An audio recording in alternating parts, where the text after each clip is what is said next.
Avec cet épisode, on découvre enfin l'origine de cette histoire de l'attaque des Titans. Quelqu'un a lâché les cochons.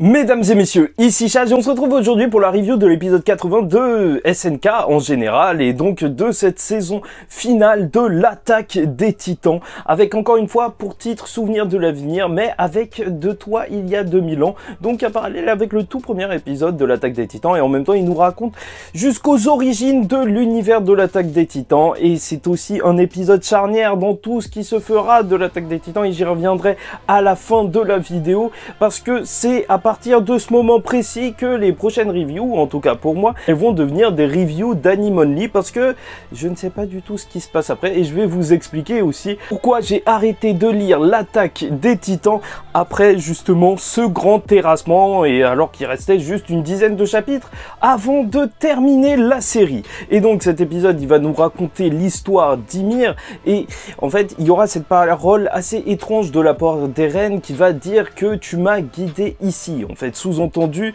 que en fait c'est elle qui aurait eu justement cette volonté de pousser Eren jusqu'à ce moment précis et peut-être en fait que le rêve qu'a fait Eren au tout début de la série en fait était motivé par Ymir et de toute façon ces deux personnages se ressemblent bien plus qu'il n'y paraît. Mais parlons un petit peu de son flashback parce que déjà en termes de direction artistique il y a eu un choix qui a été fait, c'est de dénoter complètement avec tout ce qui avait été fait auparavant dans l'attaque des Titans. En termes visuels en tout cas t'as aucune place aux yeux des personnages, en fait t'as encore l'impression d'être dans une sorte de fable, de légende quand on est en train de te raconter ces événements et tu découvres que Ymir est un esclave depuis bien trop longtemps. Je trouve la phrase magique du roi Fritz qui lui dit que maintenant elle est libre pour la pourchasser et la tuer parce qu'elle a peut-être libéré les cochons. En fait tu sais même pas si c'est vrai, si c'est vraiment elle ou pas, mais on s'en fout en fait. Tout ça pour te montrer que le personnage d'Ymir vit une vie injuste et n'aspire qu'à la liberté, ou en tout cas elle en a été privée et c'est pour ça que cette phrase ironique est vraiment très forte.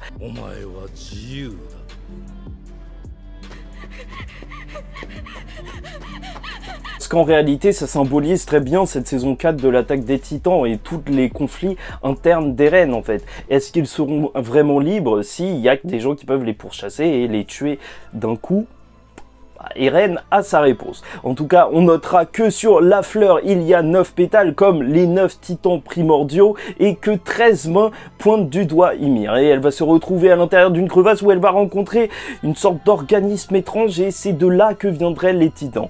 Et déjà, je me suis baladé il n'y a pas longtemps au musée d'histoire naturelle à Paris et voilà, il y avait une exposition spéciale pour le soir et je vous montre juste ce dinosaure, enfin cette créature d'il y a très longtemps. Enfin voilà. Ici, c'est assez marrant. Et là, quand même, Isayama répond à une question vieille comme SNK. En fait, depuis le début de SNK, tu te demandes d'où viennent les titans. Et il a fait le choix, parce qu'en fait, si tu veux, il y avait deux directions où il pouvait aller. Soit le choix de les titans, c'est magique, il y a vraiment une créature bizarre qui est apparue. Ou le choix de partir dans un délire scientifique où des gens ont testé des potions et je sais pas comment, il y aurait eu des titans. Et là, en fait, il a fait le choix de partir entre les deux. En fait, de pas trop se mouiller et de dire que c'est pas franchement important. Parce que c'est pas le thème d'SNK. C'est l'encart du milieu d'épisode, enfin là il est arrivé à 19 minutes, comme quoi vraiment il y a vraiment des choix de réalisation et ça veut dire en plus qu'ils ont pu convaincre la chaîne de mettre la pub à 19 minutes, comme quoi SNK a vraiment de la puissance, mais en gros cet encart te dit bien que ça n'a pas été tranché.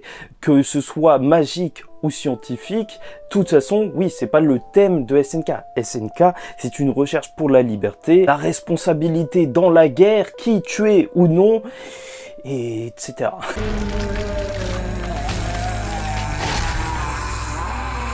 Et plus que ça, alors que les Mars apprennent à l'école que justement les Eldiens les ont maltraités durant des années, bah tu apprends que c'est vrai, que leur peuple a été anéanti, mais de l'autre côté, du côté de la résistance, il avait trouvé des papiers. Je te rappelle que justement Grisha avait trouvé des parchemins où il était écrit que non, Ymir avait contribué justement à l'évolution de la société, du monde, en construisant des ponts et plein d'autres choses. Bah ça aussi c'est vrai. Et au final, en fait, la vérité, elle se trouve entre les deux, comme ce qu'on a l'habitude de voir dans SNK. Mais elle choisira de mourir en protégeant le roi Fritz, parce que c'est vrai, depuis le début, dès qu'elle s'est transformée en titan, tu peux te dire, mais pourquoi elle s'est pas barrée?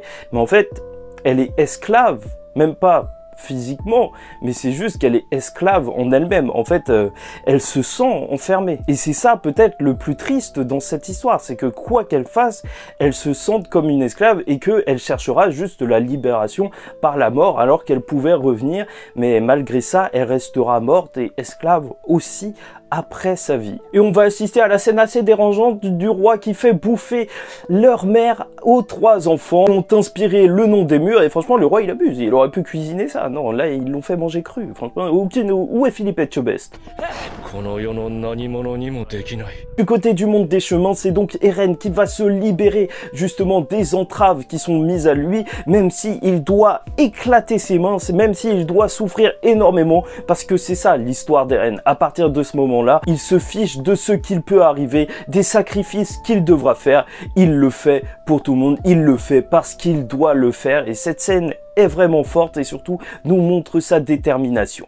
Et franchement, ce passage où Sig, bah voilà, il parle comme le roi. Franchement, pire idée qu'il a jamais eu de dire Ymir, écoute-moi. Avec cette tension jusqu'à découvrir le visage d'Ymir qui a été justement convaincu par Eren est assez forte. En plus, son visage qui était jusque-là, en fait, ne montrait pas d'émotion. Il n'y avait pas ses yeux. On ne voyait que très peu son visage et ce que tu découvres, c'est qu'elle pleure, mais elle pleure de rage en fait. C'est tout à fait, en réalité, le comportement que Eren pourrait avoir. Elle a enfin réussi, elle peut peut-être mettre fin à tout ça, et même si en fait elle va écouter les ordres d'Eren après avoir passé des milliers d'années, parce que le temps s'écoule différemment, et à construire des titans avec un seau d'eau et juste du sable, ça y est, sa revanche est enfin arrivée. Donc le grand terrassement, c'est plus qu'une concrétisation pour Eren, mais aussi pour le personnage d'Ymir.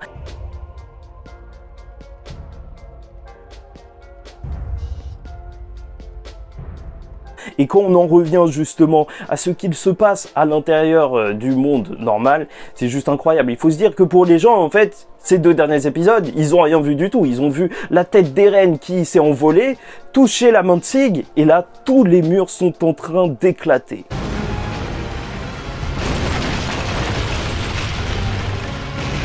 On a vraiment le droit à une très belle scène apocalyptique entre justement cette nuance de rouge qui n'a pas vraiment de sens parce qu'en vrai il n'y a pas du feu partout, mais c'est juste que ça rend extrêmement bien. Le son des titans qui se libèrent, t'as vraiment l'impression que c'est la fin du monde. Même ce petit détail qui est que Mikasa n'arrive pas à entendre Armin tellement il y a des bruits de pas énormes, c'est juste parfait. Et bien sûr, même si c'est ces 3 minutes à la fin de l'épisode qui vont nous ramener à cette réalité que sont en train de vivre tout le monde sur le champ de bataille après justement la pause de milieu d'épisode, alors ça va surtout se conclure sur l'annonce de métro d'Eren. À l'attention de tous les Eldiens, nous sommes actuellement en guerre avec les Mars, mais je vous annonce que tout est terminé. Le grand terrassement aura lieu tout de suite, et bonne nouvelle, il n'y aura pas d'ennemis parce qu'il n'y aura plus personne à l'extérieur des murs. Je vous souhaite bien entendu une agréable journée.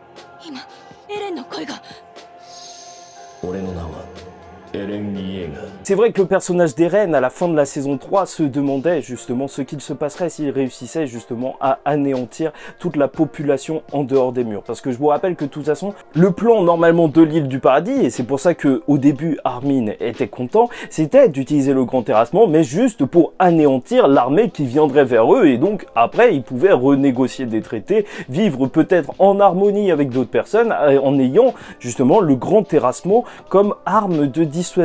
Sauf que Eren va beaucoup plus loin, il dit bien qu'il veut tuer tout le monde et qu'il ne restera rien, et donc il y va.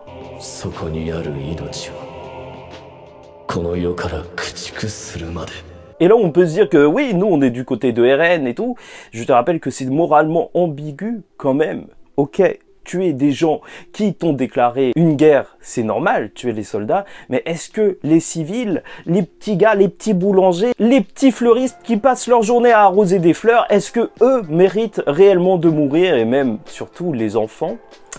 Ah bah ça, je te laisse voir avec toi-même. Il faut dire que Eren n'est pas si innocent que ça s'il en arrive jusqu'à cet événement. Et c'est pour ça qu'il y a environ 1 an et demi, ou peut-être 2 ans, j'ai arrêté les scans d'SNK à ce moment précis. Parce que pour moi, en fait, le personnage d'Eren, à ce moment-là, la fin, elle est jouée. Si Eren part sur ça, part sur tuer tout le monde, alors c'est terminé en fait. Le personnage d'Eren, il est obligé de mourir à la fin de la série. Je sais pas ce qui va arriver, je sais pas comment, s'il doit se suicider ou si quelqu'un va le tuer, mais dans tous les cas, il n'y a aucune histoire possible en fait où tu peux laisser quelqu'un qui va commettre...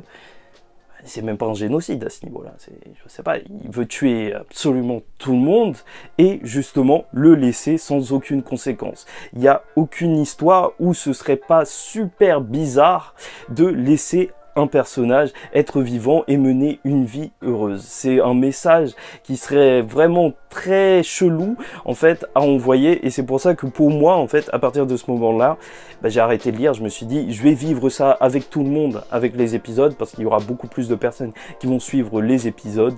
Je vais prendre un plaisir à regarder ça avec ma famille, mes amis et tout parce que ça y est, là on est sur la fin. Pour moi il n'y a plus de doute possible. Eren il est obligé de mourir à la fin de cette histoire et comme on dit, l'enfer est pavé de bonnes intentions et je pense que ça résume extrêmement bien le personnage d'Eren Yeager. Bon, j'espère que vous avez apprécié cette review. En tout cas, pour moi, c'était un plaisir de vous la faire. N'hésitez pas à liker ou disliker la vidéo si ça vous a pas plu. Commentez, donnez-moi votre avis en commentaire et abonnez-vous si vous n'êtes pas abonné parce que chaque semaine, on parle de Shingeki no Kyojin. Et à partir de la semaine prochaine, vous suivrez donc les reviews d'un anime only. Et ça, c'est bon et c'est mauvais côté. Peut-être que je peux pas vous expliquer des choses pleinement parce que moi, je connais pas la suite de l'histoire, mais justement, d'un autre côté, c'est sûr qu'il y a 0% de spoil et que peut-être des événements qui sont minimes et qui vont avoir une hyper importance par la suite et que certains autres youtubeurs ils vont vous appuyer parce que eux ils savent que ça va être important par la suite et ce sera dommage parce que ça vous fera moins de surprises. Bah moi je pourrais pas vous faire ça parce que je connais pas la fin, la suite de cette histoire. Bon, bref. Voilà tout pour moi, faites très attention à vous, et en attendant la suite, je vous dis ciao tout le monde et surtout paix sur vous.